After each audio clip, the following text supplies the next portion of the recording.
Okay, hi guys, welcome back to my channel. This is part 2 of the tutorial, and I'll just be running down everything I did from the beginning to the ending because the front panel is a very complicated, it's more complicated than the back panel basically. So I measured my neckline. You can do this to whatever your desired length is.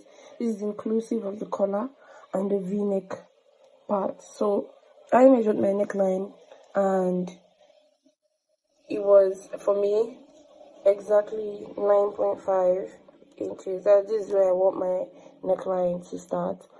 Ideally, most people would start their neckline at 10 inches. I started mine at 9.5 because I have a tiny neck, so I wanted this is my specific measurement, but you can do whatever you want with your measurements. Remember that this neckline will be divided into two, which is half of this is going to be the collar and half of this is going to be the v-neck side. You can also opt to make a v-neck side longer than your collar.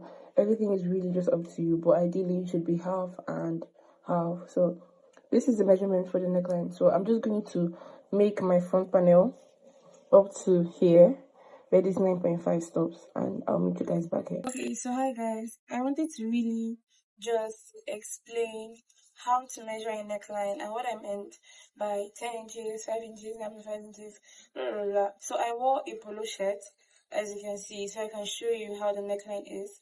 And this polo shirt it has an ideal polo shirt neckline. This is large polo shirt for my size anyways, because I'm a slim person. Now I'm just going to measure. I told you guys that there's a v-neck section and a collar section. And now I'm measuring, if I measure this v-neck section, it is 5 inches. Can you see? It's 5 inches. And if I measure the collar section from here straight up to where the shirt ends, it is also 5 inches. So, which is why I tell you to leave 10 inches, because in it's sorry, when you combine both of them, it is 10 inches. So 10 inches is the ideal neckline measurement. That is, if you don't have any idea of how to measure your neckline, you can also try to measure your neckline yourself, and you can go with any other different measurements. Like I went for 9.5 because I would like mine to be a little bit higher, but you can do whatever you want.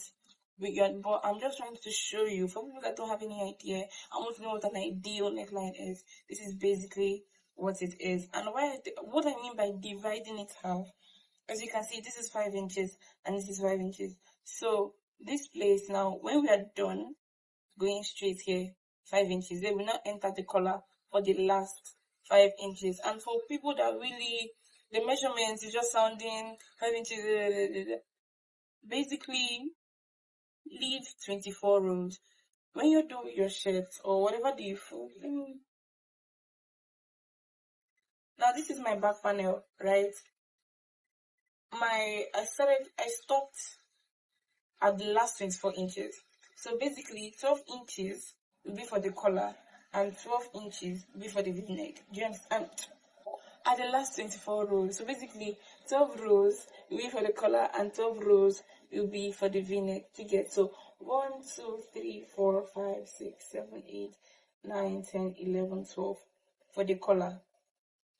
1, 2, 3, 4, 5, 6, 7, 8, 9, 10, 11, 12 for the v-neck. Okay, so this is going to be the v-neck and this is going to be the collar. In case you're not really handy with a measuring tape or it's confusing, all the inches are confusing, you can just use this. You can just count the rows and say, okay, 12 for the collar and 12 for the v-neck. So this is just, I just wanted to show you guys really like in person how it is, because I get very confused about neckline measurements or measurements in particular. That's what I'm really particular about. Hey, this is the measurements, hey, this is the measurements, because that is one thing I never really get in crochet tutorials. So I really hope that how I've been explaining it, really understand how to measure it, because I hate when I'm done making something, I find out that it's not my size or it's bigger than I wanted, then I have to start frogging and just so remember, measure. So I have crocheted up until the point where my measurement stopped. And what I'm going to do is I'm just going to count, and then the middle 18 stitches, I will mark them with a stitch marker. And we're just going to be crocheting on the sides of this, but I will just, first of all, let me count and then mark the middle 18 stitches, and I'll get back to you guys. Okay, so that's done. I have no idea where all my stitch markers went, and I don't have time, so I just use this thimble thing that I saw in my set. But what we're basically going to be doing now is we're going to be crocheting from here upwards, totally ignoring this middle part. And I'm going to do it for half of the stitches. Remember I said half is going to be the v-neck and half is going to be the collar. I'm just going to be crocheting here upwards for half of the, okay, I got 9.5, so I'm going to be crocheting, because I like my v-neck to be longer than my collar. I'm going to be crocheting for 4.5 of for 5 inches of that 9.5 inches. If you're using 10, like I said, the ideal measurement is 10 inches.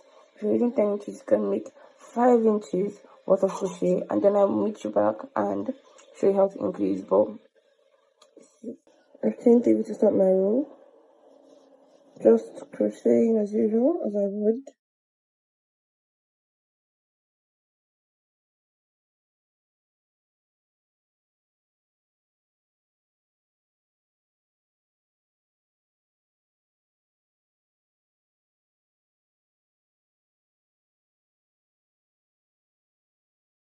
Okay, so here I am at the very last stitch before I get to go up. Instead of me continuing along this line, I'm just going to crochet, chain 3, and turn my work. Let me show you how it is. Okay, so this is it. This is the last stitch. So what I do, I'm just going to close off as usual. Then I'm chaining 3. I'll turn my work. I've turned my work, as you can see, and I have just one crochet left, because this chain 3 counts as this double crochet. I have just one left before I have to start making my mesh. So I'm just going to chain only 1, and then into the 2 DCs, because this is a mesh stitch. I'm going to make the 2 double crochets, chain 2 into the 2 double crochets. Just continue like the normal. Why I chained 1 here is because I had just 1 double crochet left, so it's just going to be like that. This is the neckline. So I'm just going to continue to do this, I think 6 more times. That is this and this. I'm going to make this DC and mesh 6 more times, or up until it gets to 5 inches. Okay, as you can see, I have made 12 rows. 1, 2, 3, 4, 5, 6, 7, 8, 9, 10, 11, 12. So this is 12 rows of straight. I didn't increase, I didn't decrease. But now we're going to get into the collar, and we're going to get into the decreases. So I'm just going to crochet up until maybe here, and then I'll show you how to decrease as you're going, because in the collar every row has to have a decrease. Okay, let's go. Okay, so here it is, the last stitch, the last 2 stitches. How a decrease works is basically 2 stitches into 1, or just making 2 stitches become 1. Basically that's what a decrease is. So how I'm going to decrease, these are the last 2 stitches, right? I'm just going to put a double crochet here. Watch closely. I will yarn into the 2 loops, but I would not close it how I would normally do a double crochet. Instead, I'll yarn over again and double crochet into the 3rd chain as I would as I'm starting a new double crochet. I yarn over into the 2 loops. Now I have 3 loops on my hook. I will yarn over and yarn over the 3. So I've basically conjoined these 2 double crochets into being 1 double crochet, right? And even turning, we're always going to be decreasing at the edge here for the collar. So when I turn my work, I would chain, instead of chaining 3, I would chain 2, right? So it would not be a complete double crochet. Like I said, it will be half finished. I'll chain 2, and then because this is just one, this chain 2 counts as this double crochet. You get, so the next one, I'm just going to put a double crochet here, another double crochet here. Now because I also decrease this is not 3 chains. When I'm coming back, this counts as just one. I put this chain and this double crochet is now one double crochet. I don't know if you get it. I'm trying to explain it as best as I know how to, but just follow me. So like I've said, I've done this is a normal mesh stitch. I just continue as usual, and I'll just continue to crochet. But I hope you understand, when we decrease, automatically the decrease double crochet counts as one. And when you want to decrease as you're turning, instead of chaining 3, you chain 2 as a decrease. So that's what happened. I'll meet you at the next decrease, because I will just take you step by step through all the decreases that we have to do. Okay, so we're back into the next decrease. So these are the last 2 stitches. Like I said, these 2 are automatically one because of the decrease, and so we're going to make these 2 stitches into one. How we did the last time: make an incomplete double crochet, which is you just yarn through the 2 loops and leave the 2 loops up here. Then the next one, you also yarn through the 2 loops and then yarn through the 3 loops. As you can see, there's a steady decrease that is beginning to form. It will be more outlined when we start making our collar, but this is how it is. So like we said, we do what? We chain 2. These 2 are now 1, so chain 2. This is a mesh stitch, so we chain 1, 2 for the mesh. Yes, this is very confusing, but wherever there is a mesh, remember to chain 2. But when we come back, you will see how all this will work out. But chain 2 for the incomplete DC, then chain 2 for the mesh, and let's get into it. We just make it normal. Now I'll come back and show you how this chain 2 is going to work, because it has to. Okay, so guys, here we are at the chain 2 and then the 2 that we chained. I could just show you how it is, but I would explain it to you. Now, when it comes to the mesh stitch, right, each chain that we do in between the mesh stitch kind of represents the one double crochet that we are substituting it for 2 mesh stitches. So when we chained, after the chain 2, when we chained 1 and we chained another 1, this was basically representing 2 double crochets, right? And what is 2 double crochet in chain form? It is a chain 3. So when I chained 2 and then I chained 1 extra, this is basically a complete double crochet, leaving just 1 more chain to be 1 double crochet. So in essence, I also decreased, but it's going to be obvious now that I'm coming back. So prevent my confusing here for those that just want to see how I do it. This is 4 chains that are here, right?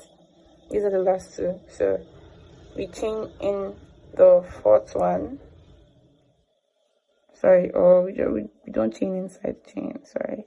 When it comes to the mesh, we just chain the 4th one. We don't complete it because this is the last 2 stitches. And then in the 1, 2, 3, because the chain 3 is a double crochet, we chain another one. See, and then we now complete. Did you catch how we did the decrease there? I don't even know how I'm going to explain it. I just know that I know it, and this is how I do it. So if you got it, please comment that you did, and please tell me how I can explain it better, because I don't know how to. But decrease mathematics. Okay, now let's turn back. These 2 are automatically, as usual, we're going to chain 2. These 2 are now 1 stage, so we crochet inside the next mesh and inside the next mesh. We know when we are coming back, this is 1 stage. So I hope you're getting the hang of decreasing, and whenever you're decreasing, doesn't matter the pattern you're using, you know how to decrease, wherever you find yourself. So I hope I'm really explaining it well, because it was very confusing when I first picked it up. Okay, so till the next decrease, we're going to do this a couple more times, and then we're going to cut it out. I should use a stitch marker to mark where I started decreasing so I don't get confused. I'm just going to count those 12 rows that we did, and I'm going to use a stitch marker to mark so I will know when I have to stop and when I continue. Here we are at yet another decrease. So your roll of day right now is, this one is relatively easy. Just into the 2 crochets and then join, and now we're going to turn. I think we've done this exact same sequence, but I'm chaining 2 this time, and now the slant is very noticeable. I think, like, you can see how it has started to decrease from when we started our decrease, because this is why I stopped my normal stitches. Wait, let me just show you how it looks. Okay, so this is how it's looking now. Oh, that was very blurry at first. I didn't even notice. This is how it's looking now. And you can see the slant is obvious now. Can you see? From when we stopped making straight these things, and now we're slanting. Anyways, we've chained 2 as usual. And as usual also, the next one is supposed to be a mesh stitch. So we're just going to do what we did the last time and chain 2 also. And continue as usual. I don't think I have to video anymore of the decreases, because I've shown you, I think, all the possible sequences it can get to. So I'm just going to meet you at the end of the collar decreases, which is the end of what is of your entire front panel sequence, and you'd have to, mirror what we did here with here. So I'm just going to meet you at the end of when we do that. We're going to do 12 rows straight and then the collar rows, and I'm just going to meet you when we're done with basically the front panel doing, and we can start the neck proper. But I feel like with all this, I have given you enough instruction to, do this on your own. But okay, I'll meet you at the end of that, and we can just get into how to join, how to make the neck, how to make the sleeves, because this video is getting long enough as it is. So I think we know the decrease sequences right now. So okay, so I'm done with the 2 sides. As you can see where the collar ends. You can see where the collar ends and where the V-neck begins. So this is how it should look, like this. And I forgot something while I was making the first one. When you're done, I like to leave a little tail here for when we connect the two sides or the 2 panels. So when we are connecting, we don't need to just add an issue. We can just use the tail from the yarn that we've left. So now we're going to start to make the V-neck part of the crochet polo shirt. I don't know if you can tell, but I'm exhausted. I've been doing this for the whole day actually. So we're going to start making the V-neck part, and what I do, I'm just going to explain before I start doing it on video, is that from here I'm going to be making single crochets along, even up to here and up to here. Alright, I'm just going to make a ribbing of single crochet so that here is solid, so it doesn't lag, so it doesn't get flabby, just so that everything is solid. And I'll start on it now, and I'll meet you guys when I'm done with that. This is where the collar starts from. This is where the V-neck begins. So this is what I'm gonna do. In this place, I'm just going to attach the yarn like so and chain 1, as you can see. Then in this space, I'm going to put 2 single crochets, trying to cover out all the yarn with my stitches like so. Then in every space, I'm just going to put 2 single crochets in every space,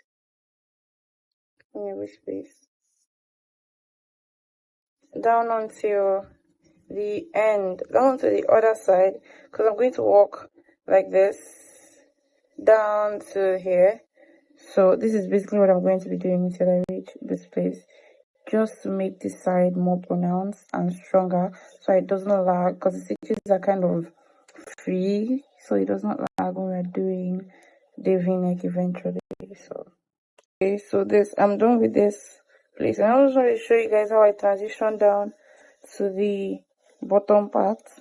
So I've made 2 single crochets inside here, and then in this stitch I just continue on making a single crochet, making another single crochet. In every one of these chain 2 spaces I make 2 single crochets. So that's how I transition from this side to this side. Very seamless, very easy, very simple. This is how it's looking, and I am now going to start the neck proper, which is I'm just going to turn and do, you know, more single crochets. Basically every row I'm going to do, I'm going to put it at the edge here. So I'm going to do a single crochet to this bottom side. So I'll show you how I connect this place and this place, and how I'm going to turn, and then we can do it over and over and over again. Then I show you where it's going to overlap and how it's going to overlap. I'll need your 100% attention, because this is the complicated part. So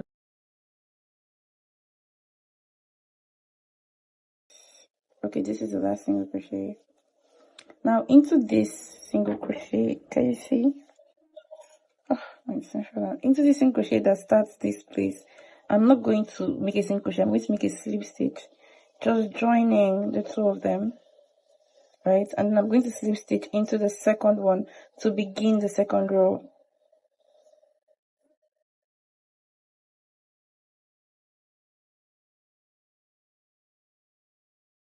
Then as I'm turning, right, I'm not going to crochet into the slip stitches I made. Instead, I'm going to crochet from the very first. I don't have stitch markers. I don't know why. Where all my stitch markers went to, this would be very, very nice to use stitch markers for. But if you can still see, or if you have a memory of where your last 2 stitches went, you can still use that. But instead of, don't crochet into any of the stitches that you made, crochet directly into the last single crochet of this row, as you can see, and continue. And that's how you're just going to be doing the neckline. Okay, so let me explain what is happening before I just get into the crocheting.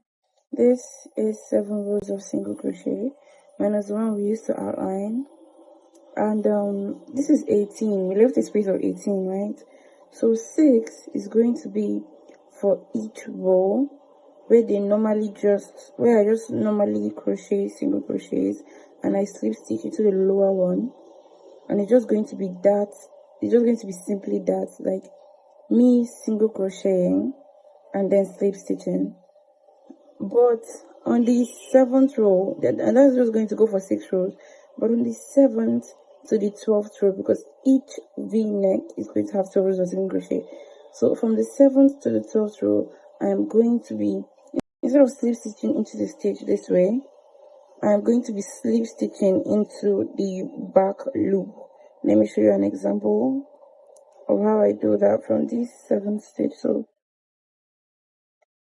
from this 7th row to the 12th, I'll be crocheting. So instead of me just stitching into this stitch, right, I am going to be slip stitching, because there are two loops. This is the front loop, and this is the back loop. Right, so I am going to slip stitch into this back loop instead to end this 7th row. And to start the 8th row, and you see, instead of slip stitching into the stitch, I'm going to slip stitch into the back loop, so to provide where they can intersect. So for the next 6 rows, which is the 7th to the 8th, the 9th, the 10th, the 11th, and the 12th, I will be slip stitching into the back loop.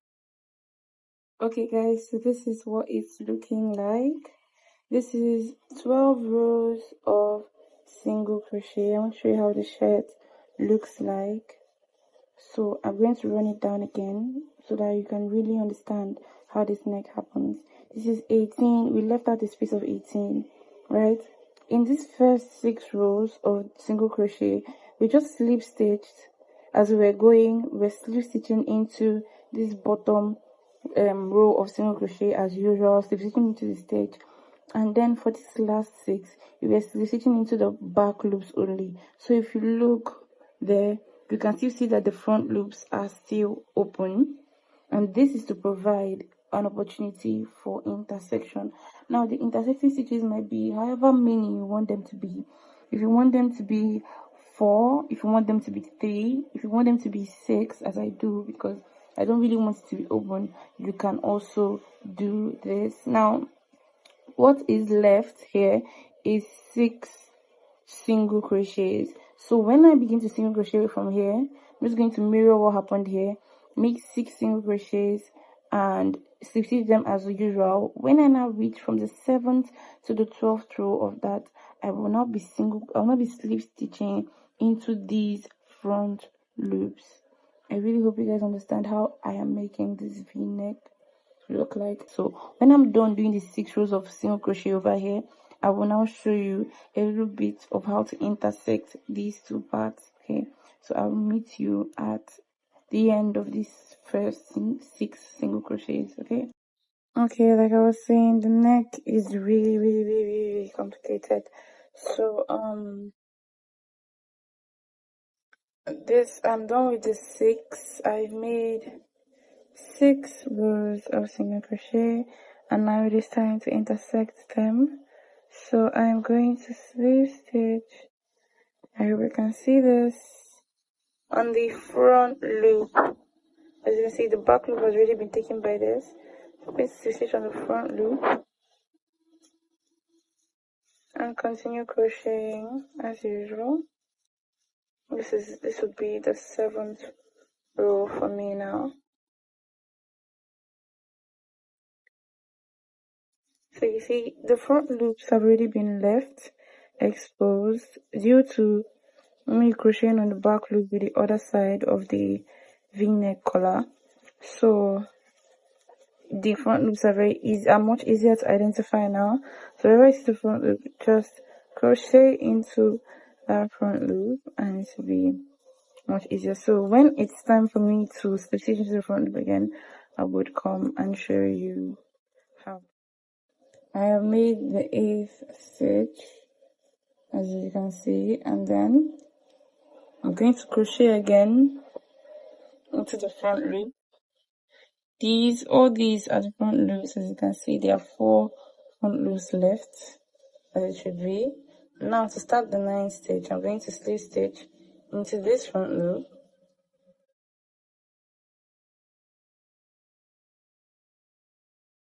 turn my work, and then begin to crochet as usual. Okay, so I am done with the 12, and this is how it looks. And as you can see, this 6 overlap this 6. Like if I'm placing it straight up, it will look like this. But because of how the shirt is, it is more liable to slant in this v-neck fashion. And please, can we take a moment to appreciate my straight lines? Like, look at how straight those lines are. And how you can get these very straight edges is simply by not chaining one. Just continue single crochet as usual. So what I'm going to do is I'm going to attach a darning needle here, and then I'm going to try to sew these 2 parts together so it just perpetually sways. So this one does not flap like this or flap like that. So I will bring the darning needle and show you how I do it. Okay, so this is the darning needle which I attached to the thread that I used to sew it. So I'm just going to try to join the 2 panels basically, so that it stays or remains in this V form. And you don't have to do this, but I like to, so that it doesn't flap or get loose. I really want the neck to be solid and tight, because the beauty of the polo really is the neck and the sleeves. So I think I'm still drawing it in this slanted fashion, so you would retain that V shape, if you know what I mean. So you will retain this V shape like this. So I'm just going to be sewing like so.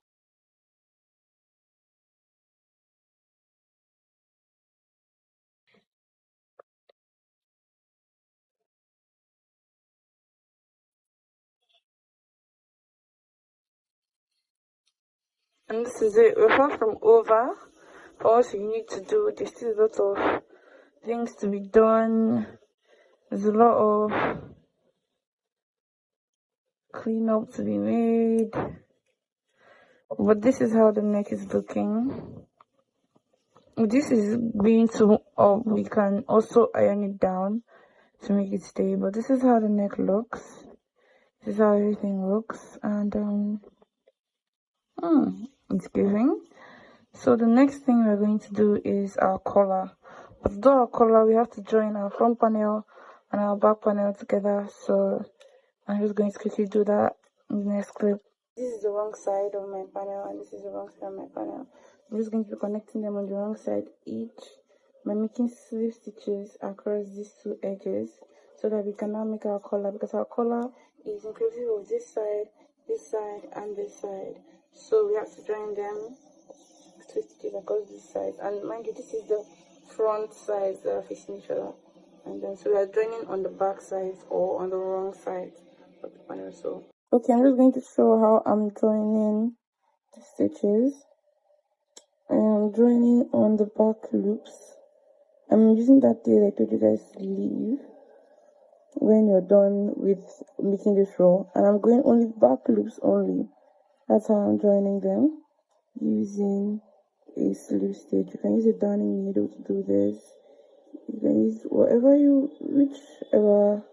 material you have to join, but this is how I'm joining mine, with a slip stitch on the back loops only, because I like the effect that it gives when I turn the shirt back, which I will show you guys when I'm done.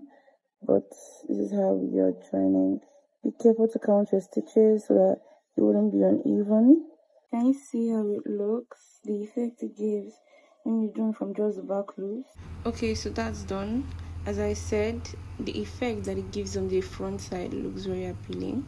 So I repeated it on the other side. And now we can get into our collar. The collar is just going to be a series of double crochets, maybe 6 rows of double crochets all along this axis. So this is just an explanation like so. I will still show you how to do it. So let's get into it. We started, and basically what I've been doing is 2 double crochets in every space like this. So just going to show you how it is.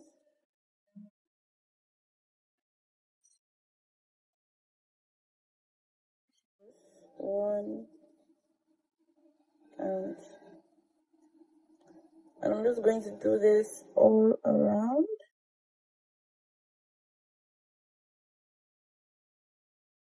So when you get here, which is the turning point,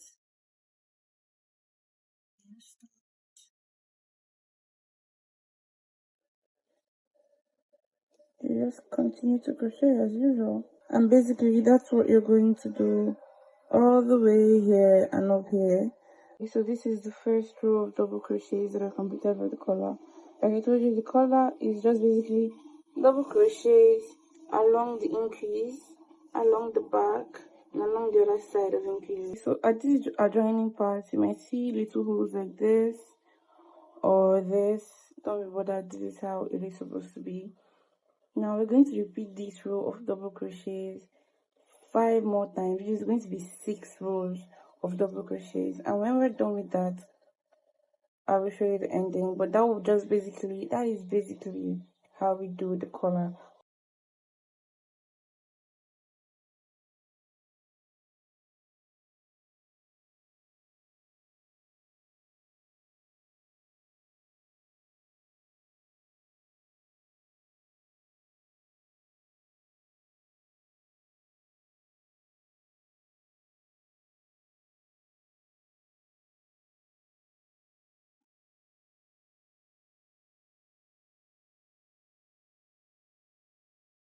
Okay, so as you can see, I have snipped and I have cut it out, and we're done with the collar and we're done with the v-neck. Collar is very simple, just 6 rows of double crochets over this part of the neckline repeatedly. And next thing we're going to do is to move to the sleeves. Now, according to the measurement that I dropped, you choose the length of your sleeves. I think I'll be doing 9.5, just a little above my collar length. So you measure however long you want your sleeves to be, and then you slip stitch or you sew the sides together up onto that side, and I'll meet you when you're done joining. As you can see, I'm done joining the sides,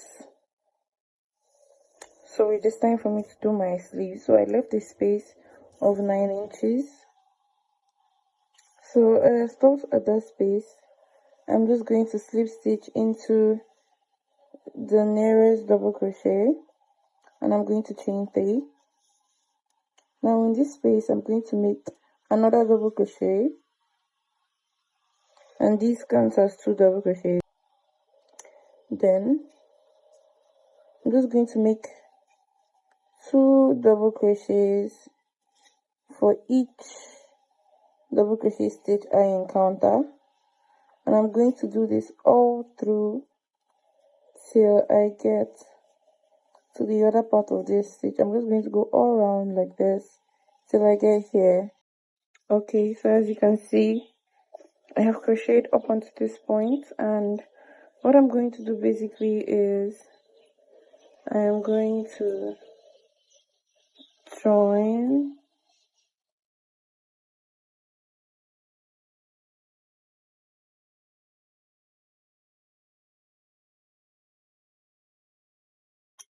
and chain 3, basically start the entire process again, but this time I'm going to be doing the mesh row. So it's chain 2, skip 2 stitches, chain 2,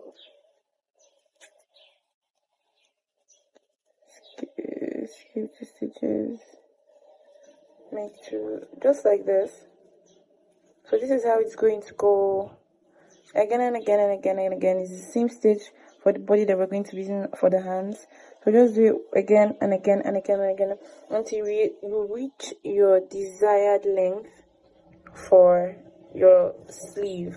But you should leave like 1.5 to 2 inches so that you can make the base.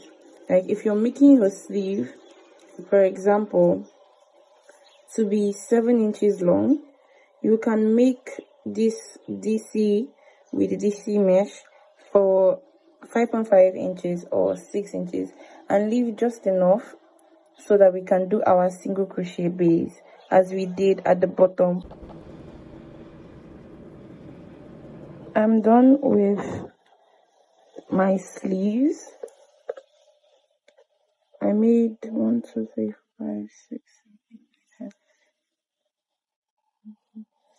I made 15 rows of double crochets, and this is long enough for me to begin my single crochet base. And it's easy, just making a single crochet across the hand.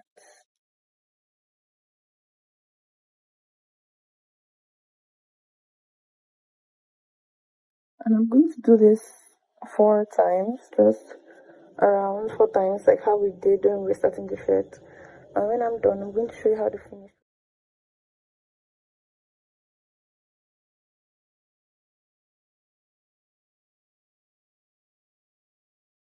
Alright, so these are how the 4 single crochet rows look like, and that is the end of my sleeve and basically the end of my shirt. So I'll be making a video showing how the shirt looks in full view so you can see it.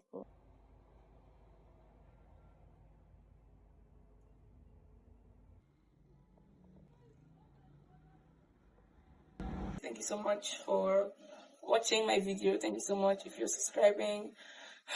I'm so nervous about this first video. I hope it goes well. So bye.